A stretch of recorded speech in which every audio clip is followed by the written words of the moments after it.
I thought the worst day of my life was catching my wife cheating. Turns out it was the day her lover tried to kill me, and she helped cover it up. Everything around me felt like it had slowed down, as if the world itself had slipped into some warped dream state. It's strange the way the brain reacts during moments like that. I stumbled backward, disoriented, watching the scene unfold like a hazy film. A figure blurred past me, the ceiling flashed above, and then I saw my own legs flipping into view, right before my back slammed hard against the ground. The impact was brutal. I landed squarely on my upper back and pain exploded through me like a bolt of lightning. There was a sickening crack, followed by a wave of darkness that swept over my vision. It was like being pulled into a nightmare I couldn't wake up from. Eventually, I began to drift back to consciousness, though it felt like surfacing through mud. My skull throbbed with a splitting headache and every inch of my body ached in protest. I lay there for a moment, unable to comprehend where I was or how I'd gotten there. My eyes fluttered open just enough to catch the blinding light from above, framed by unfamiliar ceiling tiles. I shut them again quickly, overwhelmed by the stabbing pain that rippled through me with every breath. The urge to scream sat heavy in my chest, but I held it in, trying to stay calm to figure out what was happening. I tried shifting my head slightly, and the motion sent a jolt of pain down my spine that nearly made me black out again. Somehow, I became aware of another person. He had fallen too, but had landed with his body twisted slightly to the side, which probably saved him from worse damage, especially considering the handgun he'd been carrying. At first, there were fears he might have fractured his sacrum or even his hip, but thankfully he'd only ended up with a deep gash on the back of his head. It was bleeding steadily but didn't require stitches. We cleaned and dressed the wound as best we could to avoid infection.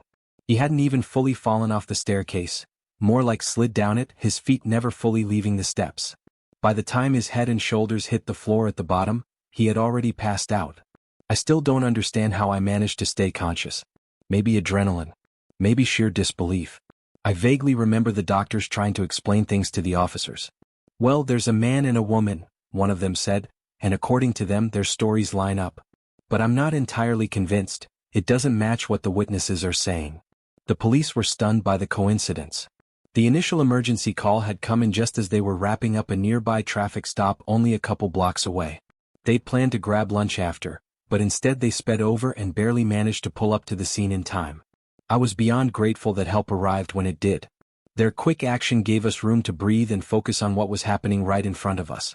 That's when my thoughts drifted back, about 3 weeks prior, to where this whole nightmare had started. It hadn't begun with something dramatic. No, it was subtle at first. A small crack in the surface of my everyday life. I remember the moment it hit me. Judy, my wife, was taking a shower and she'd left her phone sitting on the dresser. It buzzed suddenly, lighting up the room for a second. I glanced at the screen, not meaning to snoop. Just reflex, I guess. But what I saw stopped me cold. "Hello, sweet cheeks." That was the message. Before the screen faded back to black, I could still feel that phrase burning into my mind. My heart skipped. I reached for her phone and typed in the passcode, her birthday, which I'd known since our second date. What I found made my stomach twist. The message was from her boss, Mark Danvers. And it wasn't just that one message. There were more. Flirty messages, late-night chats, and phrases no married woman should be exchanging with another man, especially not her boss. They'd been intimate. Repeatedly. While I was still holding on to the belief that we were solid. Even now, the thought of Mark's message haunts me. I can't shake it. I see it when I close my eyes. I hear it when Judy speaks. It broke something in me. And I knew, this was only the beginning. I couldn't shake the feeling, this gnawing unease about where Judy was that night. Normally, I'm proud of how much I trust her. I've never been the jealous type, and I always believed that trust was the backbone of any real relationship. But this situation, it forced me to question that faith. I may not be completely naive, but nothing could have prepared me for what I was about to discover. Learning that my wife had been unfaithful, it blindsided me. I honestly thought what we had was solid. I believed our relationship had weathered the worst of life's storms. But I was wrong. Completely and painfully wrong. Judy and I met in college just before graduation. We were both in the business program and kept running into each other during lectures and group assignments. At first, it was just casual, small talk between classes. But slowly things turned into something more. Back then, I was juggling more than most. I'd already started working as a sales rep right after high school and was determined to push forward with my education. My dream was to become a CPA and eventually earn my MBA so I could open my own accounting practice one day. But working full-time while also attending school wasn't easy. It meant long days, late nights, and progress that felt painfully slow. Still, I was committed. I pushed through the exhaustion, driven by ambition and, admittedly, the hope of building something lasting with Judy. Every week, I was on the road visiting clients in different cities. I'd spend the afternoons in meetings and my evenings alone in hotel rooms, reviewing spreadsheets or studying for exams. It wasn't glamorous, but I was doing it for us, for the future I thought we were building together. I tried not to let emotions cloud my judgment.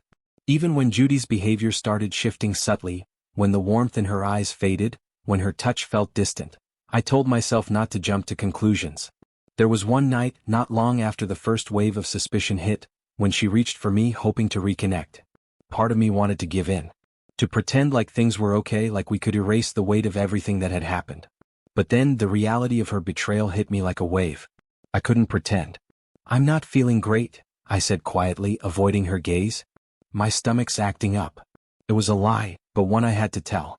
She looked surprised, caught off guard, but before she could respond, I slipped away and hurried into the bathroom, locking the door behind me. I leaned against the sink, staring at my reflection, heart pounding. I felt sick, just not for the reasons I claimed.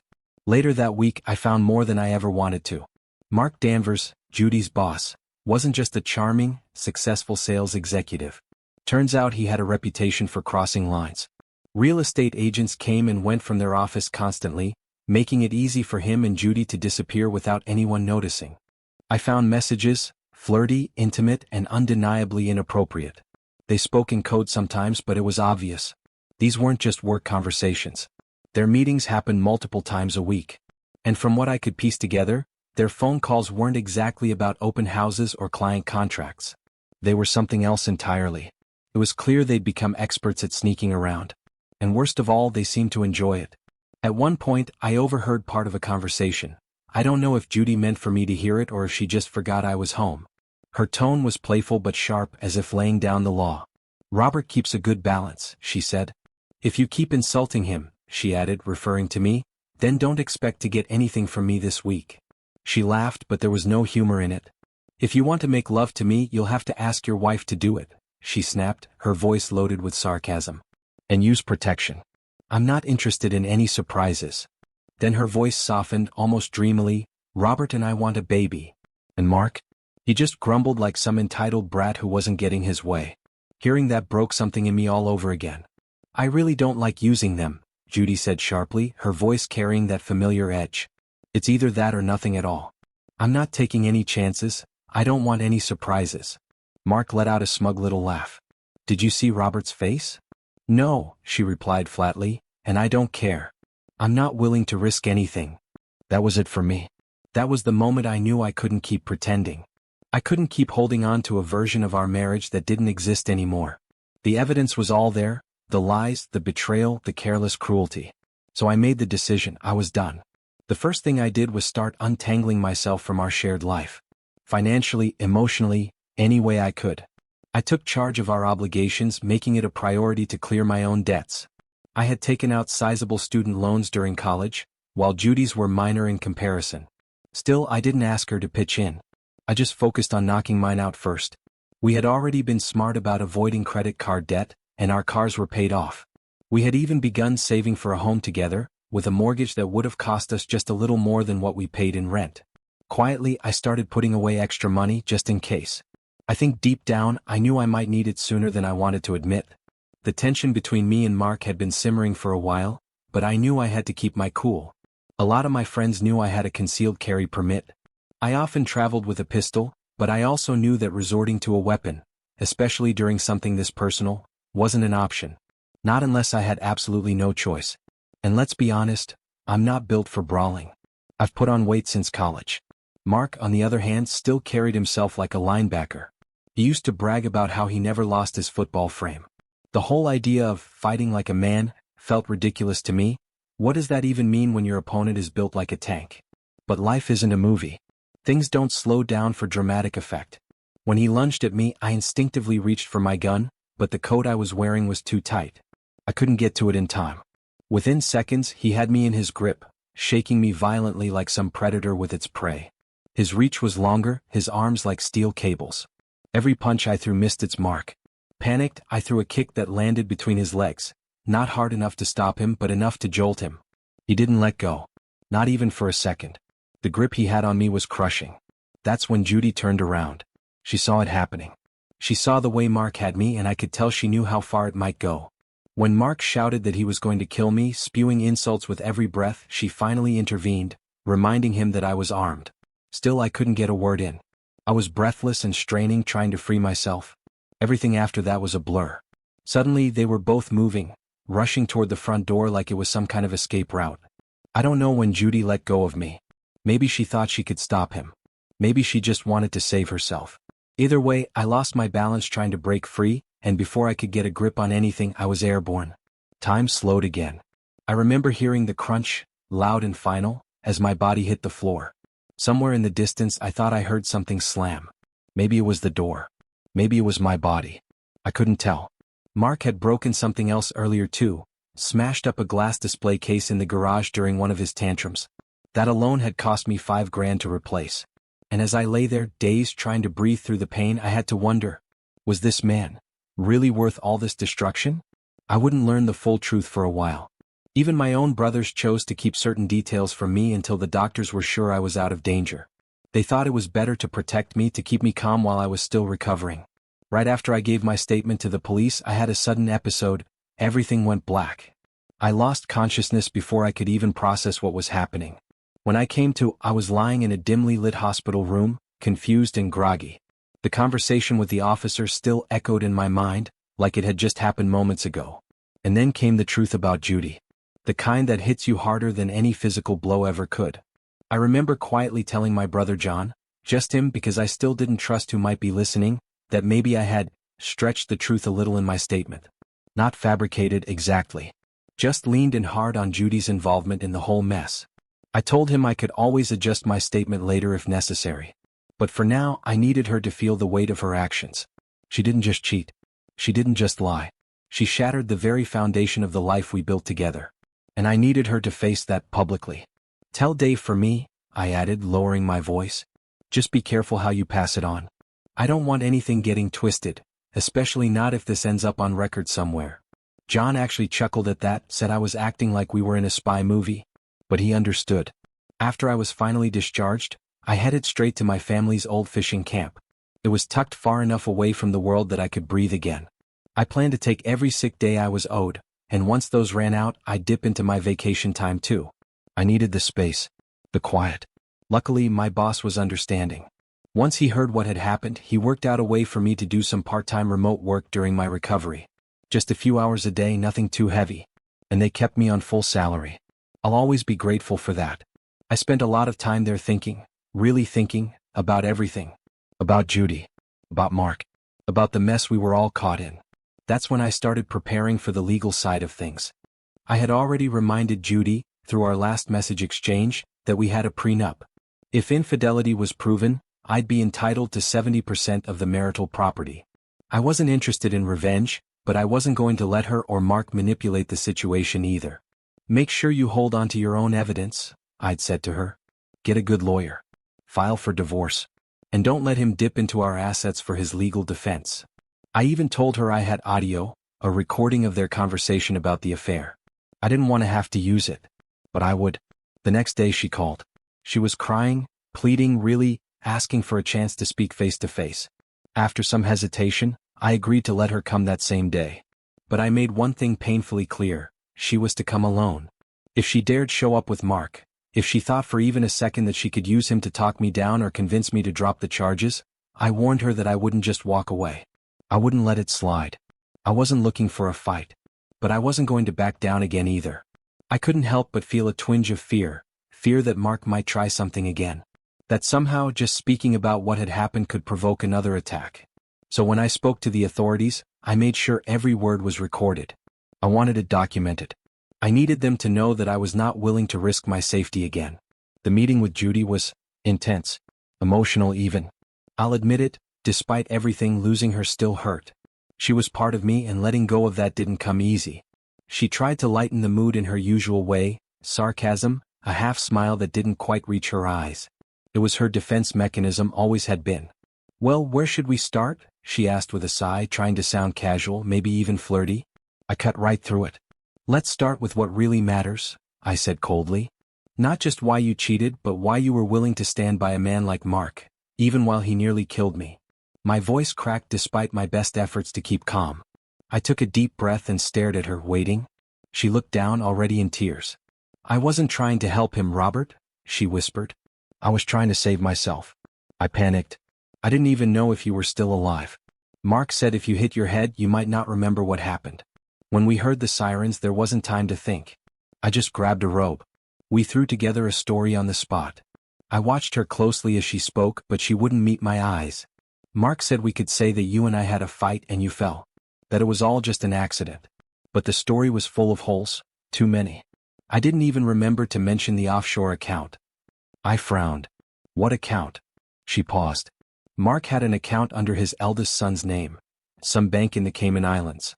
He told me it was his retirement fund. He promised to share it with us. I clenched my jaw. All you have to do is look at it differently, she pleaded. Please, Robert. We can fix this. We can rebuild our life. Mark, he was a mistake. A fling. But you're my future. I still want a family with you. I couldn't help but smile at the absurdity of it. It wasn't a joyful smile, more like disbelief wrapped in exhaustion. All these contradictions, I muttered. And you want me to just pretend like none of it happened? Like I'm supposed to forget what you did? Am I not enough for you anymore? She broke down then, her shoulders shaking, her face red. How long have you known? She asked through sobs. When did you find out? I shook my head slowly, not even sure what to say. I'd suspected for a while. But that stomach bug I got, that's when the truth really started coming together. That's when the distance between us wasn't just emotional, it was physical too. You didn't do anything wrong, she insisted, desperate. We had a good marriage. We had a great one, didn't we? We were intimate, 3-4 times a week before you got sick? It wasn't until after that things changed. Then she dropped her head, letting her voice fall to a whisper. Oh God, I must be such a fool. That's when you found out, wasn't it? She glanced up at me, her eyes glassy. Her posture slumped, like someone who'd finally realized the weight of their own destruction. And even then, even with all the lies and betrayal laid bare, part of me still had to fight the urge to reach for her. To take the bait. But I didn't. Because I knew what it really meant if I did. I just sat there, still holding back everything boiling inside of me. My hands were clenched, my heart racing, but I didn't move. I wasn't going to give her the satisfaction of seeing me crack. Judy took a few long breaths. She was clearly bracing herself before she continued. I just wanted to feel that intensity again, she said softly. That weekend, we were so passionate. It was non-stop. She looked up at me, her voice trembling as if it was both a confession and a plea. We couldn't keep our hands off each other.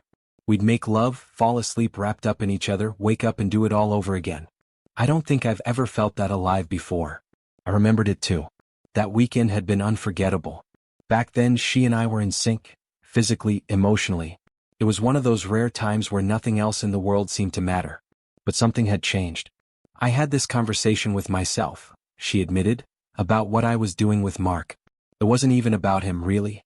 It was like I stepped into this fantasy version of myself. Someone reckless, detached. I couldn't share that world with someone I truly cared about. Not someone who actually loved me. That struck me. I looked her in the eye. Who do you love? I asked, the question hanging heavily between us. She hesitated, too long. I remembered the message Mark had sent her, the one where he hinted at wanting more than just an affair. It was clear to me then, this moment wasn't just about honesty. It was a test, for both of us. A final reckoning. If you had ended it with him sooner, I said, I might have never found out. You know that, right? She didn't argue. Instead, she said something I didn't expect. I'm heading home after this, she murmured. Back to my place. Robert remembers everything. Every detail. So there's no point pretending anymore. She was right. The doctors had confirmed it. I hadn't lost any memory of the incident. Everything she and Mark thought I might forget was burned into me with painful clarity. Judy admitted something else too, that she was relieved Mark hadn't come with her. She was afraid I might have reacted violently. She wasn't wrong. His presence would have lit a fuse I'd barely managed to keep buried. And for what it's worth, she added, I know trying to record this conversation would have been a terrible idea. I didn't. I swear. To prove her point, Perhaps desperately, she started undressing in front of me. A final act of misguided honesty? Manipulation? I couldn't even tell anymore. But I didn't stop her. I just sat there, stone-faced, watching. The conversation shifted again, this time toward something darker. Apparently, Mark had offered money to someone, to smooth things over, to buy silence. But the man he approached wouldn't agree without checking the bank transfer first. He was convinced Mark was bluffing, that the money either didn't exist or wasn't enough. I considered giving him a $25 advance just to keep him on the hook, Judy confessed. But only if he let me record the deal. If he'd asked for more, I probably would have accused him of blackmail. I shook my head in disbelief. Then came the final blow, the forensic report. Investigators had analyzed the carpet where their supposed intimate moments took place. They'd confirmed the presence of matching stains. Multiple, in fact. Even near the doorway, suggesting fluids had dripped or been smeared during the struggle. Ironically, it was the physical evidence that ended up supporting my version of events. The stains and scuff marks started 12 feet from the door. The fight hadn't started on the staircase. It began inside the room, and the 3-foot distance from that spot to the top of the stairs added credibility to what I'd told the police. That's what saved me in the end. Facts. Because the truth got twisted too many times by people I trusted. It looked like the charges against Mark were about to be elevated, likely moved into a more serious category. His actions had crossed a line that couldn't be walked back.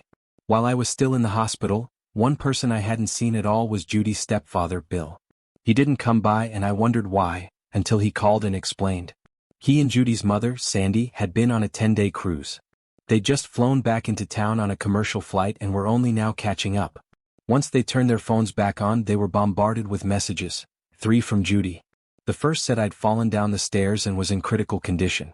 The second tried to soften the blow, saying I was stable and expected to recover. The third message simply said I'd been discharged from the hospital. "Are you okay?"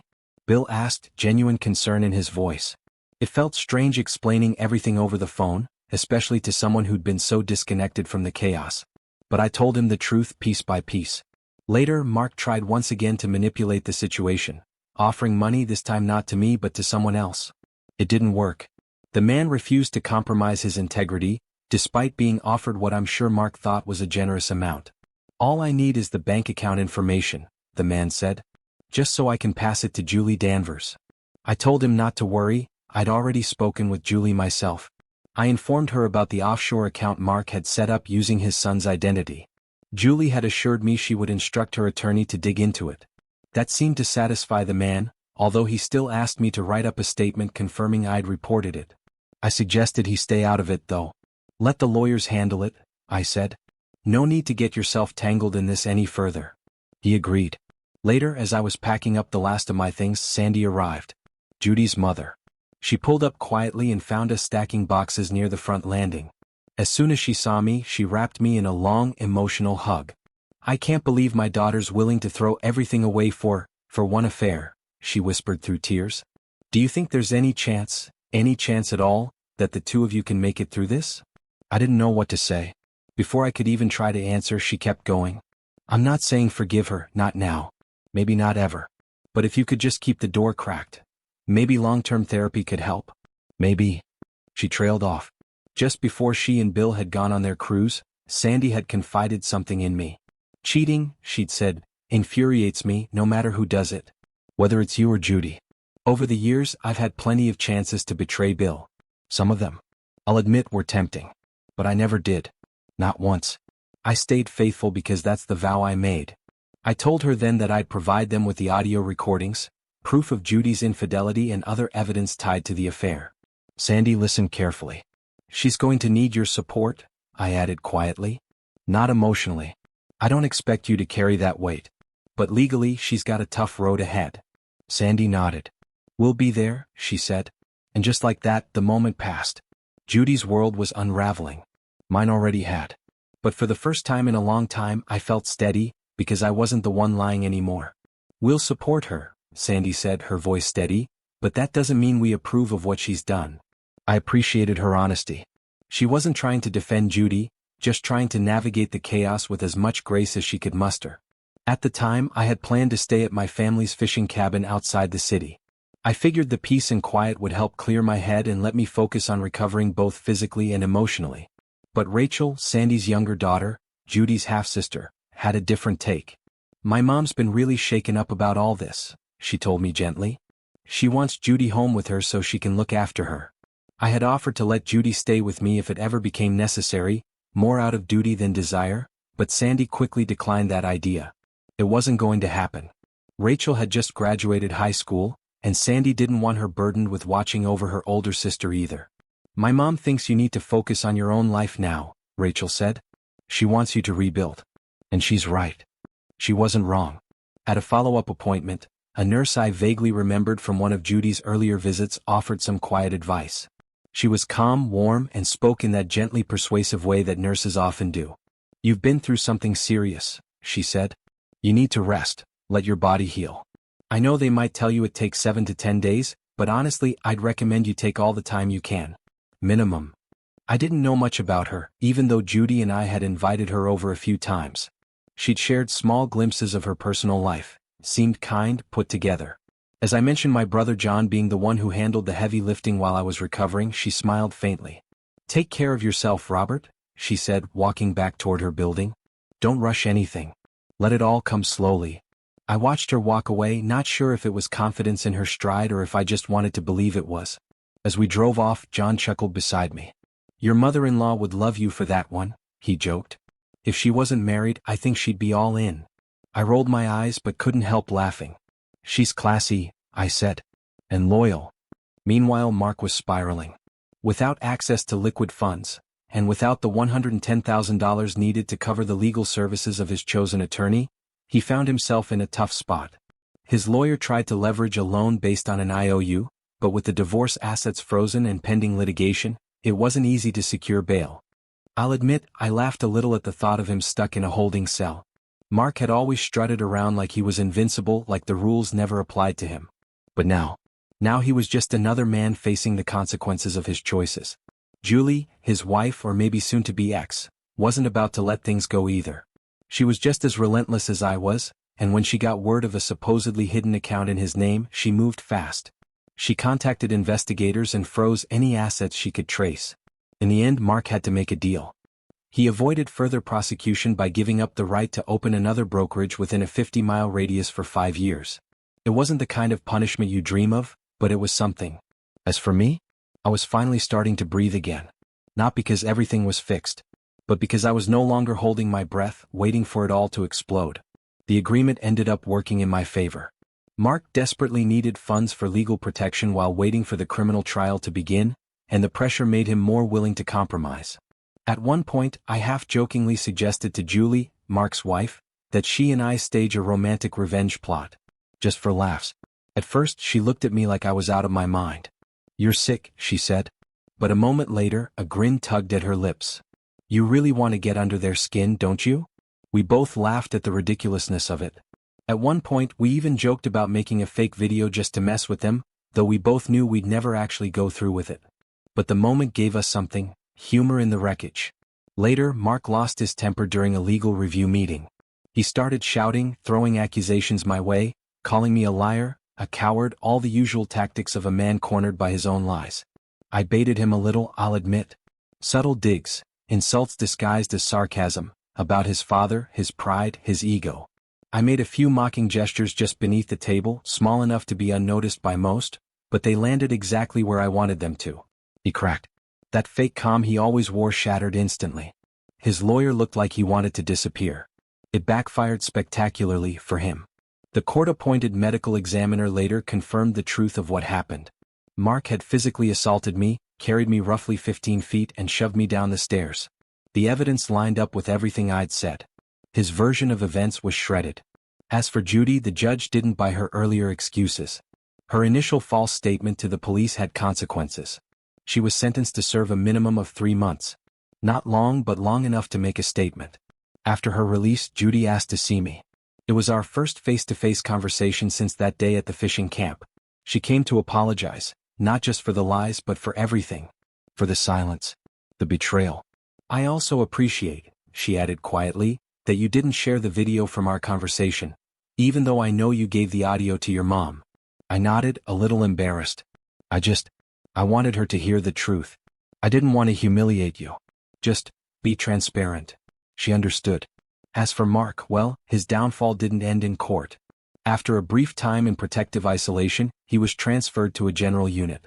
I never learned the full details, but word was that things didn't go well for him there. One day they found him unconscious in the corner of the shower. It was obvious he'd been beaten, badly. Apparently, cheating with another man's wife doesn't win you any favors behind bars. I didn't gloat.